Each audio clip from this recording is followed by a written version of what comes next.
Hello everyone, welcome back to the Maverick channel, and here we talk about cryptocurrency, real world use cases of cryptocurrency especially, and we like to see different trends within the cryptocurrency space. Now of course this is the bear market and there's a lot happening, there's a lot of building happening, and there's a lot of good, bad and ugly, and that's what we're going to look at in today's video. And if you're into this kind of content, please don't forget to hit that like and subscribe button, and welcome to my channel.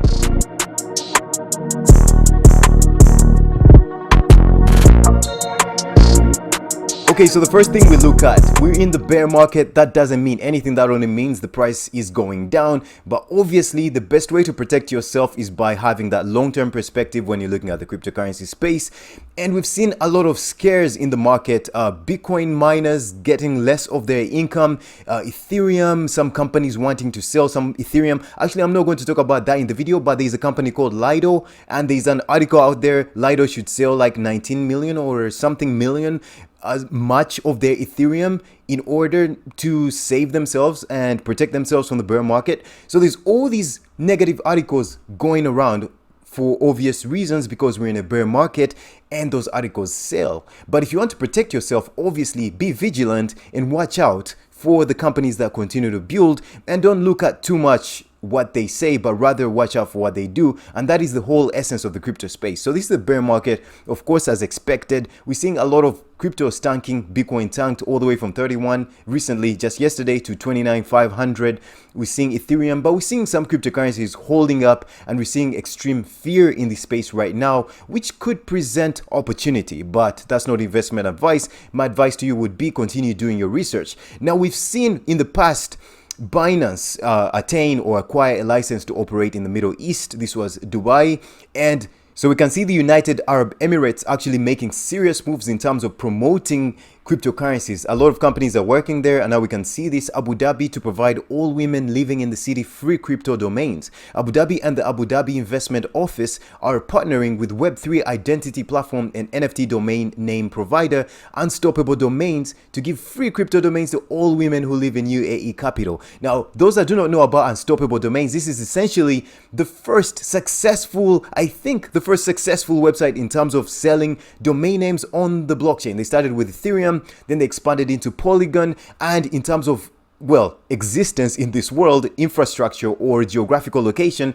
they're partnering with different countries to do this. And that's why you see Abu Dhabi partnering with them, because they were the first and they executed this properly. So there's a lot of other companies on different blockchains and all that, but Unstoppable Domains did this well, did this first, and they continue to expand and include other ecosystems as well in the cryptocurrency space. The move aims to increase opportunities for women to learn about and ultimately participate in Web3 in Abu Dhabi, where 50% of small to medium-sized enterprises are already women-owned. So we can see the Middle East making major moves in the cryptocurrency space while the US is doing this. Binance BNB under the SEC's radar for alleged ICO violations. Guys, this is extremely embarrassing, because we're seeing a company, the United States Securities and Exchange Commission, is investigating whether Binance Holdings Limited broke its laws by selling digital tokens when it launched its native BNB token via an ICO 5 years ago. Guys, the reason why this is not good, why it sucks, if I should say that word,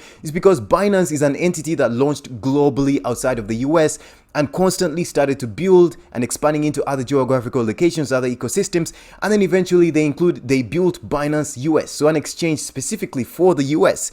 So I don't understand how recently they built an exchange specifically to operate in the US to serve US customers, abiding by all the rules. I don't see how the US can then infringe upon something Binance did in the past, and not to mention that they used the Howey test, which is a law that was developed in 1933, which basically, if you're doing the Howey test, there's a couple of standards you have to abide by, which are, according to the Howey 4-prong test to be used in determining whether an investment contract exists, is an investment of money, which exists, true. If you invested in BNB token, you're invested in a common enterprise, which is true.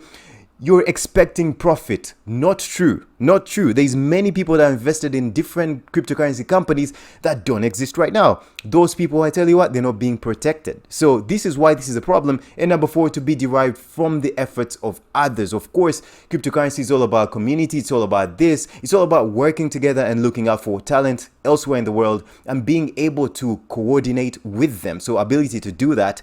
And of course, it speaks to decentralization and all that. So this Howey test does not completely fit into the cryptocurrency, or it does not completely encapsulate what cryptocurrencies are about. It's a bit of a dated test that does not look at the standards today. It's looking at, they're using standards that were used to judge the economy back then to use them to judge the economy now, which I don't think is very smart. But so now, to make that even worse, Binance, this was a tweet by CZ Binance, essentially the CEO of Binance. This was tweeted like on the June 4th, which was 2 days ago, which was Binance.us gets Idaho license moving forward. Binance.us sets end of year deadline for US-wide availability. This is what they've been looking at. They have so much influence, or rather effect. They're in so many geographical locations right now. Extending their arm to the US is a huge advantage to the US because, of course, US has a lot of money. The company Binance has a lot to gain from this, but as well as the United States, because I think the United States thinks they're ahead of this and they think they cannot lose this. But the cryptocurrency space can easily be lost. We don't know who's going to win this race. And I think it speaks more to globalization. So the company that's able to have wider reach, like for example Binance, we can compare it with Coinbase, which is a US specific firm. It definitely does not offer the same services as Binance does. So that is the main difference. So the US trying to encapsulate some of these companies to prevent them from providing services to other people outside of the US. I think in the end, the US is underhanding itself, if that's the right word to use. So in other news, the IRA financial trust, don't think of this as the IRA, but this is rather a trust that's named itself IRA financial trust, to sue Gemini over 36 million crypto assets exploit back in February. Now, if you read through this whole thing, essentially think of this company as an individual and think of Gemini as an exchange. Well, it is a centralized exchange, but think of this other company as an individual. Now, the exchange set up all this security, it set up all these two-factor authentication, passwords, and so on, all these authentication steps, security steps before you get in. And guess what?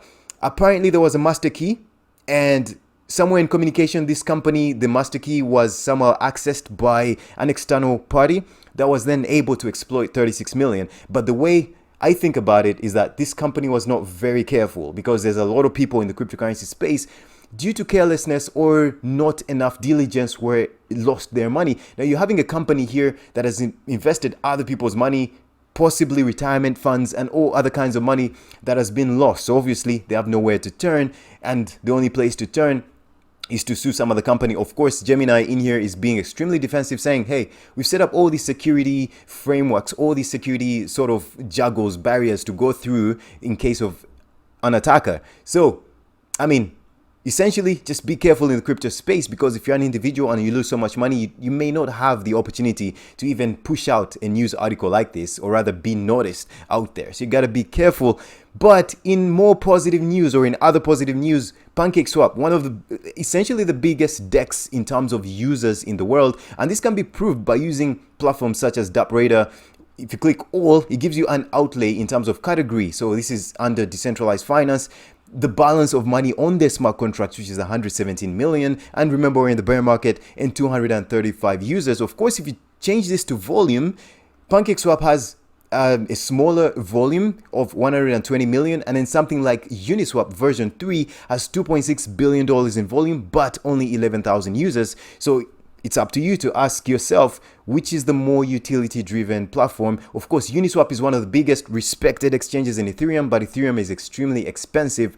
And of course, naturally, Binance Smart Chain being one of the biggest blockchains right now, the biggest decentralized exchange on there, has the most users. It only makes sense. So now, the bullish news about this is that their token, a few days back, this article was actually written on the 6th of June, which was yesterday. The Binance Venture Capital Farm, so the Binance Exchange has a venture capital farm, said that it had invested in Pancakeswap's governance token Cake, of which they have only one token, so that's the whole ecosystem. The price of Cake jumped, so that goes into speculation, but we're in the bear market, so it has retraced. Pancake's governance token Cake rose 9%. Now, of course, Binance stated that this was just as a form of investment because they didn't give any details of why they made this investment. The article also goes into say that, of course, the token was at some point in the past almost $44, and now I think it's about $4.5 around there. So they do not specify, but we know from the past that Binance has been experimenting extensively as far as decentralized exchanges are concerned, because they understand. I feel like the way they communicate, they understand the importance of decentralization, or the lack thereof in the future, the failing, if you lack the implementation of decentralization, right? So I think they're trying to directly push towards that, and in continuing to invest in these side arms that have extended value to the Binance ecosystem through like having these big decentralized exchanges. Also, it's in a way to support these exchanges so that they can keep running their operations and employing everyone to see how they evolve, so that they're not knocked out by the bear market. So in terms of other research, there's this thing called liquid staking within the cryptocurrency ecosystem. If you're using proof of stake tokens, you can lock them up with someone called a validator, and then you would be referred to as a delegator. So you can lock up these tokens and keep getting a reward every minute, every second, or whatever, depending. But they're normally locked up for a period. At least that's a standard that's being driven towards, but sometimes you can just pull them out. So we have there's a company called Block Demon, and it launches a liquid staking platform for institutional investors on Ethereum. Now, what liquid staking is, essentially, you can do what I've just explained before, but you cannot utilize those tokens. But in this case, with liquid staking, you can stake, say, if you're an institution, you're staking 500,000, a million, 20 million, you can leverage that value in other DeFi platforms by getting these people's token, which represents your value in that pool, and spread it out and use it for other things. And once you pay back that money, you get it back, essentially. Because once you lock up these tokens, or once you're trying to use this liquidity or this liquid staking feature, your tokens are locked up. And that's, of course, for the company organization to protect itself. And in case they're doing lending and borrowing, they want to protect the other people that are lending. So you pay back the money, then you maintain your voting power, your governance power, because that's the whole point of staking. You secure the network, but you can also vote on it. You can also do a bunch of things. So institutions out there, they're starting to be catered for in terms of these sort of utility use cases that we're seeing being built upon the core technologies that are establishing themselves in the crypto space, like decentralized exchanges, decentralized finance, and some of these features that we're seeing, like staking. So people know those are good features, at least right now. So they're building other technologies to make them more usable and better. Now, what you're seeing right now is Tron, one of the first blockchains to ever be released on the Ethereum ERC20 tokens, and this was back in 2017. So what this article is saying, I'm going to read this because there's a lot of jargon out there, and there might be some interesting knowledge to get from here, especially if you want to speculate. If you want to see how an old company has been doing, it's a pretty short article. So Geneva, Switzerland, but it's not investment advice. Geneva, Switzerland, June 2nd, Tron celebrates a record month of May, achieving multiple massive milestones in a few short weeks, so including the USDD stablecoin, the collateralized decentralized stablecoin on Tron, making it onto CoinMarketCap's top 100 only 16 days after its May 5th launch. And remember, Tron itself is about 13th, 14th position on the CoinMarketCap. It's always been in the top 20 or top 50. So as of Wednesday, June 1st, USDD has reached a new milestone with over 667 million in circulating supply, burning over 8 billion Tron along the way. So I guess it's that kind of thing. You mint these tokens just like Terra Luna, and then the others are burned. So this is quite interesting. So Tron now ranks third amongst all public chains by total value locked at $6.17 billion, following closely behind Ethereum and BNB chain. So the Binance chain we talked about, the Ethereum chain we talked about, or Ethereum ecosystem, and the Binance ecosystem, separate chains. One uses proof of work, which is Ethereum. Binance uses proof of stake. So according to data provided by DeFi Llama, one of the largest DeFi Llama, one of the largest TVL aggregators for DeFi, so they collect all that total value locked. As of Thursday, May 26th, Tron has surpassed AVAX to become number 13 in overall market cap at nearly $8 billion, according to CoinMarketCap. So, according to Coinmetrics on Sunday, May 29th, Tron has also ranked first in the number of active addresses compared to Bitcoin, Ethereum, XRP, Chainlink, Stellar Lumens, Binance Coin, Dogecoin, Mana, which is from Decentraland, Cardano, QuantStump, Litecoin, Polkadot, Zcash, EOS, Neo, 1inch, Aave, and QuantStump. These are big blockchains that have basically they have a lot of user base. They're trusted names in this space. So to see Tron actually surpassing this, not investment advice again, I'm not even invested in Tron, but this is something to look out for. So TRX, which is Tron, has been gaining momentous backing from major asset management companies lately, including Fireblocks, one of the biggest. I've talked about them on this channel. They custody cryptocurrencies and they look out for quality companies, even one of the biggest blockchains. I talk about a lot of companies. So a leading global digital asset and crypto infrastructure platform, which announced its support for Tron and all TRC20 tokens for the Tron blockchain on its institutionally focused digital asset platform last week. This announcement follows Crypto Finance, a subsidiary of Deutsche Börse, or Dutch Bosch, excuse me if I butchered that, who announced its support for Tron storage, so custody and trading, making Tron or TRX available to the entire Deutsche Börse network. So in terms of stablecoin development, the Tron DAO Reserve has onboarded multiple premier blockchain institutions such as Alameda Research, Ember Group, Poloniex, Anchor, Mirana, Multichain, Falconex, and most recent TPS Capital. I haven't heard of all these names, but I've heard of some of them like Alameda Research, Amber Group, and so on. Some of the biggest VCs out there. So as members and whitelisted institutions to mint USDD, with more names to be announced in the future. So these are big names willing and ready to meet this stablecoin developed on the Tron network. I think that's pretty big. Tron has come a long way from being called a scam and all, it's still surviving to today, which is pretty amazing. And all crypto OGs will tell you that. TPS, that it has been around for a long time. So TPS Capital, the official OTC over-the-counter desk for Three Arrows Capital, provides a full spectrum of digital asset solutions for institutional investors, funds, protocols, and crypto-native organizations. They strengthen new and existing relationships. I guess they're promoting themselves. So the USDD is already trading on popular lending platforms, decentralized exchanges, and centralized exchanges such as JustLend, SunSwap, Pancakeswap, Ellipsis, Uniswap, Curve, and these are big names out there. So basically, not to overwhelm you by reading this whole thing, I'm going to put this in the description if you want to read it, but it's bullish for the Tron ecosystem. It goes into talking about their Tron decentralized autonomous organization and basically all the things they're doing, like the Tron network, the Tron scan. I guess you can scan their blockchain using this. Tron DAO reserve, so the money they're keeping in the reserve, so for such cases such as the bear market. So I guess they're doing their thing. This is the current price of Tron. It doesn't mean anything. Take it as you wish.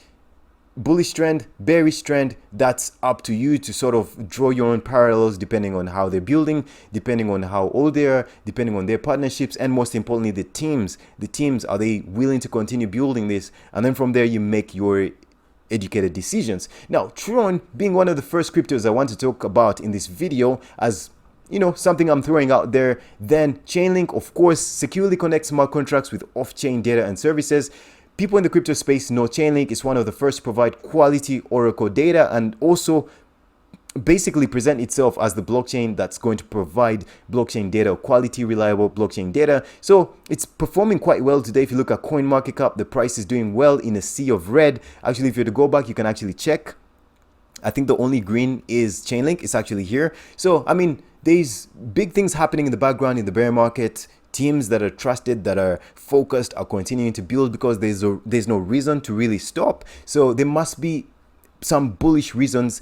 And if you read their white paper, they have some serious additions they want to add to their functionality. So that's pretty cool. Then in terms of NFTs, land sales, you all know Decentraland, Mana, CryptoVoxers, Sandbox, all these, they've had big land sales or virtual real estate sales. They've had big sales. Now recently there's another platform called Illuvium. I think it's running on Immutable X because I saw them tag in a tweet here. You can actually, there's a tweet they tweeted to talk about their sales, and here you can see they tagged Immutable X and Chainlink.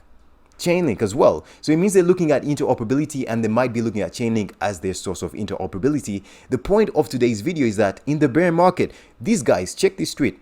The Illuvium land sale is over officially. Unfortunately, I didn't get any of this, but look at this. All land plots sold out.